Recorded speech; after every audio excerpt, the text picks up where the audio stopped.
যে অস্বাস্থ্যকর বিষয় এটাকার বাস্তব আমার নিজেরও দমমুখ আটকে আসতেছে।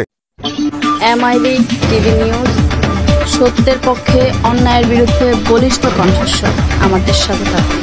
দর্শকবৃন্দ, কোচা উপজেলার ঐতিহ্যবাহী রহিমানগর দক্ষিণ বাজারের আলিফ মেডিকেলের সামনে দিয়ে দক্ষিণ দিকে উচিতগাবা এবং শাহরফাট গ্রামের অনেক মানুষ হাঁটা চলা করতেছে। এই রাস্তাটি সাবেক জেলা পরিষদের রাস্তা হিসেবে পরিচিত।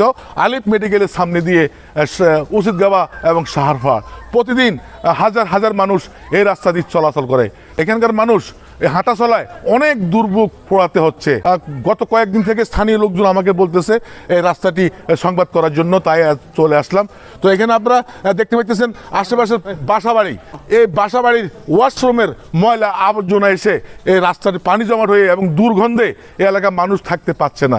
এখানে আমাদের পাশে রয়েছেন তালিমুস সুন্নাহ কিরাআতুল কোরআন মাদ্রাসা, আপনারা দেখতে পাচ্ছেন।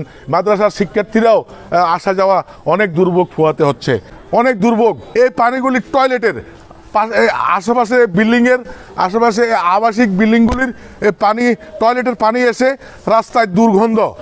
প্রিয় দর্শকবৃন্দ, আমরা এই রাস্তাটির সমস্যার কথা জানবো যিনি এই রহিমানগর বাজারের বহুল আলোচিত আলিফ মেডিকেলের প্রতিষ্ঠাতা এবং মালিক আমাদের আলিফের কাছ থেকে এই রাস্তাটির সমস্যা নিয়ে বিস্তারিত জানবো। জি, আসলে এই রাস্তাটি আমার প্রতিষ্ঠান আলিফ মেডিকেল সেন্টারের সামনে দিয়েই, এটা পুরাতন জেলা পরিষদ রোড। এই রাস্তা দিয়ে আপনার শাহরপাড়, দিঘির পশ্চিম পাড়, উচিতগাবা এবং কেশরকোট এই তিনটা গ্রামের মানুষ যাতায়াত করে এবং এই রাস্তা আপনার দূর দূরান্ত থেকে বিভিন্ন মানুষ এসে এই এলাকা অনেকগুলি আবাসিক এলাকা গঠন করছে, মানুষ ঘরবাড়ি করছে এবং তিনটা মাদ্রাসা আছে এই রাস্তায়। তো এই সর্বোপরি মানুষের চলাফেরা এখানে খুব কষ্ট হয়। আর রাস্তার অবস্থা তো ভিডিওর মাধ্যমে আপনারা দেখছেনই, এবং অন্যান্য বাসাবাড়িগুলির পানি, বাথরুমের পানিগুলি এখানে দিয়ে রাস্তার মাঝখান দিয়ে ড্রেনেজ ব্যবস্থা দিয়ে রাখছে।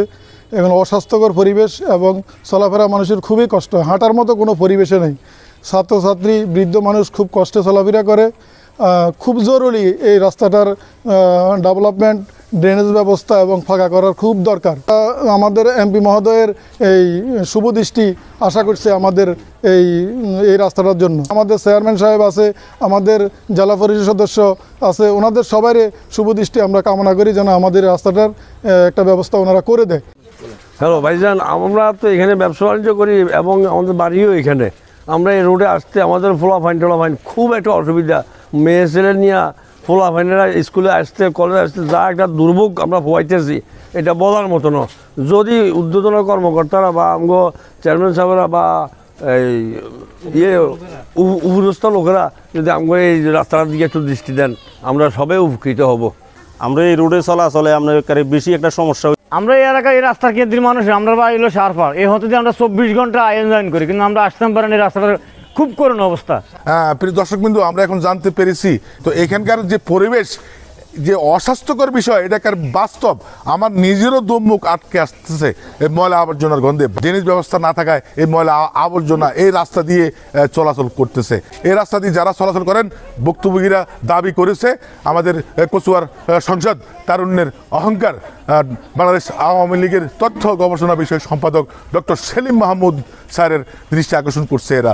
পাশাপাশি সংশ্লিষ্ট আমাদের এখানে ইউনিয়ন পরিষদের চেয়ারম্যান, উপজেলা পরিষদের আমাদের কচুয়া ওয়ার্ডের সদস্য আছেন এবং সংশ্লিষ্ট এবং আমাদের উপজেলা প্রশাসনের কর্মকর্তারা আছেন, চাঁদপুর প্রশাসনের কর্মকর্তারা আছেন।